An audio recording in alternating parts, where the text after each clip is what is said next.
Toda grande empresa tem aquele projeto, sabe? Que custou uma fortuna e, acabou na gaveta. Pois é. E no futebol, então, isso não é nada diferente, né? Hoje a gente vai analisar a fundo um desses projetos no Vasco da Gama. Um jogador que custou quase 15 milhões de reais e agora está saindo assim, pela porta dos fundos. Exatamente. A nossa missão aqui é entender como o clube está gerenciando esse prejuízo e, quem sabe, transformando um erro caro em uma oportunidade estratégica. Antes de mais nada, vascaíno, deixa o like para fortalecer o gigante. Se inscreve no canal O Gigante Cruzmaltino para não perder nada do Vasco. E comenta aí de qual cidade você está assistindo, porque o Vasco não tem fronteiras. Aqui é Vasco. Aqui é o Gigante Cruzmaltino. É isso aí. E para mergulhar nessa história, a gente tem um conjunto bem legal de reportagens de hoje, 26 de janeiro de 2026. De onde são? Portais como O Dia, Bola VIP, Super Vasco, e todas elas contam a mesma história, mas com ângulos um pouco diferentes. Sobre o mesmo jogador, o Benjamin Garré. O meia-atacante argentino Benjamin Garré. Nosso trabalho aqui é conectar esses pontos para a gente ter o quadro completo. Não só o que aconteceu, mas o que essa decisão revela sobre o rumo que o Vasco está tomando. Beleza, então. Vamos começar pelo fim da história, que é o acordo de saída dele. Para onde ele está indo e em que termos? O destino é o Damac, da Arábia Saudita, e o modelo é um empréstimo de 6 meses. Ah, o empréstimo não é uma venda? Não, por enquanto um empréstimo. E o Vasco recebe um valor por isso que todas as fontes cravam em 350 mil dólares. O que na cotação de hoje dá o quê? Dá mais ou menos 1.800.000 reais. Um empréstimo pago. E o salário, quem assume? Tudo por conta do clube saudita. Para o Vasco é um alívio completo dos custos do jogador nesse período. O que, imagino, já é um ponto crucial na estratégia. Com certeza, como a gente vai ver. E já tá tudo certo, assinado, carimbado. Em que fase que tá essa transferência? Olha, as fontes dizem que o processo está bem avançado, o nome dele já foi submetido ao Comitê de Recrutamento da Liga Saudita. Ok. É um passo que mostra que o acerto entre os clubes já existe e a coisa está andando para oficialização. Comitê de recrutamento. Isso soa bem burocrático. O que isso significa na prática? Pensa nesse comitê como se fosse um controle de qualidade da liga, sabe? Não basta só os clubes se acertarem. Aham. A Liga Saudita, que está investindo bilhões para elevar o nível, ela precisa aprovar o perfil do jogador. Eles analisam tudo, então? Exato. Histórico, finanças, se o atleta se encaixa na imagem que eles querem construir. O fato do nome do Garré já estar lá significa que a negociação passou do aperto de mão? E já está na fase de reconhecer firma. Isso, é praticamente um carimbo de aprovado. Ok. Então o clube recebe 1.800.000, se livra do salário, parece um bom negócio, até a gente lembrar do preço da etiqueta. Pois é. Quanto custou para o Vasco trazer o Garré em primeiro lugar? Porque sem esse número, a conta não fecha, né? E aí que o quebra-cabeça fica interessante e, para o cofre do clube, um tanto doloroso. O investimento foi altíssimo. De quanto? As fontes variam um pouco. O Super Vasco fala em cerca de 12 milhões de reais. O Bola VIP aponta para 14 milhões. Uma diferença considerável. É. Mas o jornal O Dia nos traz o dado mais detalhado e que parece ser o mais preciso. A compra foi feita em fevereiro de 2025. Certo. Veio do Kryia Sovetov, da Rússia, por 2,5 milhões de euros. 2,5 milhões de euros? Na cotação da época, isso bateu quase 15 milhões de reais, 14.900.000. 15 milhões de reais. Com esse dinheiro, se espera um protagonista, um cara que decida jogos, que chame a responsa. O que aconteceu em campo para esse valor evaporar tão rápido? Aí é que está o ponto central. A resposta em campo foi quase nula. Ele jogou um total de 22 partidas com a camisa do Vasco. 22 partidas. E sobre o desempenho, tem até uma pequena divergência nas fontes que é bem sintomática do problema, sabe? Como assim? Bola VIP e Super Vasco afirmam que ele não marcou nenhum gol. Nenhum. Já a matéria do jornal O Dia acredita um gol a ele. Nossa, O fato de existir a dúvida se foi 1 ou se foi 0 já mostra o tamanho do impacto dele no time. Foi uma decepção enorme. mas por quê?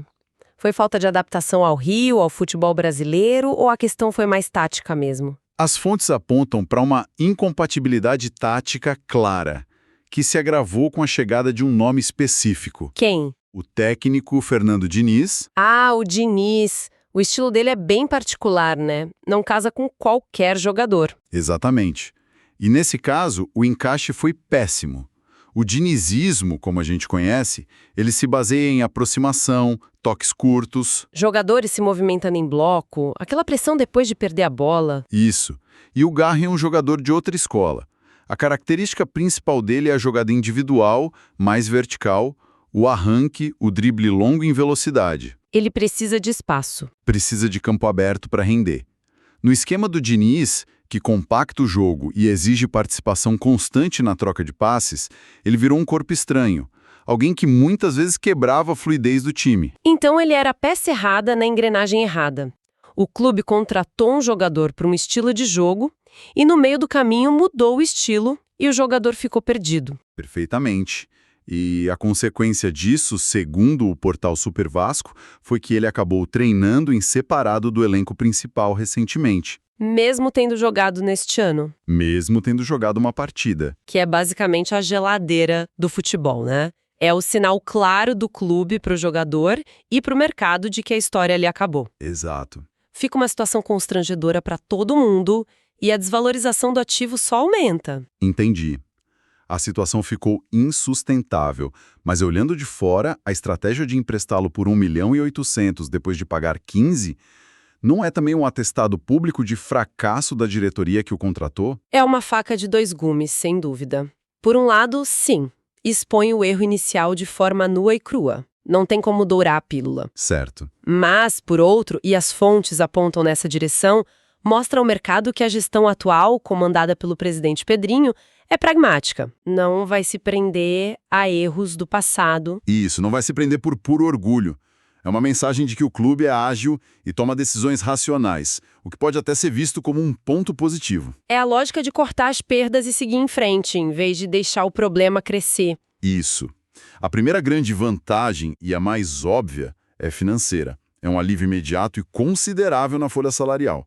Mas tem um outro ativo, talvez até mais valioso hoje, que é liberado com essa saída. A vaga de estrangeiro. Exatamente. Com o limite de jogadores estrangeiros por time, cada vaga dessa é um recurso estratégico valiosíssimo. E liberado o Garré dá ao Vasco o poder de ir ao mercado de novo. Exato. Ir ao mercado sul-americano, por exemplo, e buscar um jogador que se encaixe no perfil que o Diniz quer, sem ter que se desfazer de outro estrangeiro que esteja rendendo. A fonte da Itatiaia destaca bem isso. É uma peça de dominó que cai para permitir outras jogadas, então. Perfeito. Outras jogadas muito maiores no tabuleiro do elenco. E parece que essa jogada já está sendo feita. A saída do Garré não é um ato isolado, né? Pelo que as fontes mostram, é parte de um movimento maior. De forma alguma. É parte de uma faxina e reconstrução bem ampla do elenco. O portal Bola VIP lista outras saídas importantes, como a do centroavante Pablo Vegetti e do jovem Ryan. E, ao mesmo tempo, já chegaram reforços. Sim, para posições-chave. Certo, as fontes citam o zagueiro Alan Saldívia, o meia Johan Rojas e os atacantes Brenner e Rinestrosa. O que essas novas peças nos dizem sobre o time que o Diniz quer montar? Esse é o ponto-chave. A troca é muito simbólica do novo projeto. Sai um jogador de aposta individual como o Garré, um ponta clássico, e entram peças muito mais alinhadas ao jogo coletivo do Diniz. Como o Rojas, por exemplo. O Rojas, por exemplo, é um meia de construção, mais cerebral. O Saldívia é um zagueiro conhecido pela boa saída de bola, o que é essencial para o Diniz. Entendi. É uma troca de solistas por músicos de orquestra. Exatamente. Uma tentativa de criar um sistema mais coeso e menos dependente de um brilho individual que, no caso do Garré, nunca veio. E a busca continua, né? O elenco ainda não está fechado. Não mesmo. O Bola VIP menciona especificamente que o foco agora é na contratação de um lateral esquerdo. Já tem algum nome? O nome do cuiabano, que teve passagem recente pelo Botafogo, é bem avaliado pela diretoria. Isso só reforça a ideia de que cada centavo economizado com o Garré já tem destino certo. Então, no fim das contas, é uma grande operação de mitigação de danos. O Vasco sabe que não vai reaver o dinheiro. Exato. E a meta agora é minimizar o prejuízo e reverter o custo de oportunidade, que era manter um jogador caro e sem utilidade. É a definição perfeita. É claro que o sonho do clube era uma venda para tentar pelo menos empatar o jogo, recuperar uma boa grana. Mas não apareceu proposta. A fonte da Itatiaia é explícita ao dizer que a diretoria sabe que não vai recuperar 100% do valor. Então, na ausência de uma proposta de compra que agrade, o empréstimo remunerado surge como a solução mais inteligente. Melhor pingado que secar, como dizem. É. Melhor receber 1.800.000 agora e economizar salários do que manter um atleta caro, desmotivado e desvalorizando a cada dia. É a escolha entre um prejuízo realizado e um prejuízo contínuo e crescente.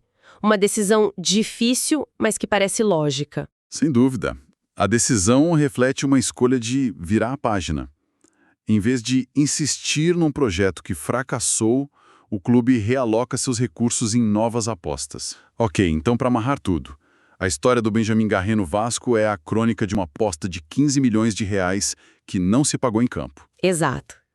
E a sua saída para o futebol árabe, embora financeiramente modesta, é um movimento estratégico calculado para liberar recursos, abrir espaço para novos jogadores e, acima de tudo, estancar um prejuízo que só aumentava. É isso. E o caso dele nos deixa com uma reflexão que vale para qualquer gestor, não só no futebol, né? Qual? Isso levanta uma questão importante. Diante de um investimento alto que claramente deu errado, qual é a decisão mais corajosa? É insistir, dobrar a aposta na esperança de uma virada, correndo o risco de afundar ainda mais? Ou é ter a frieza de reconhecer o erro? Exato. Assumir o prejuízo de imediato e redirecionar os recursos para algo mais promissor.